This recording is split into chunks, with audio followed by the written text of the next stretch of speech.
Úcta k sebe ako začiatok nového ja.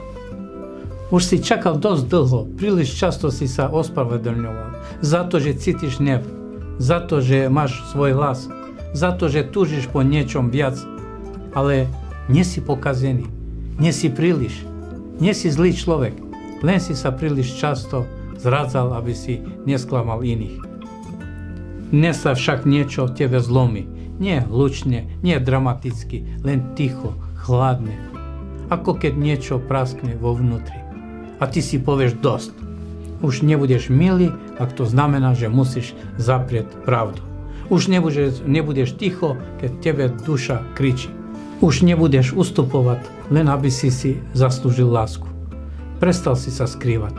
A teraz sa svet musí naučiť prijať to, kým naozaj si. Nie preto, že sa chceš pomstiť. Nie preto, že cítiš hnev, ale preto, že si konečne začal vážiť sám seba.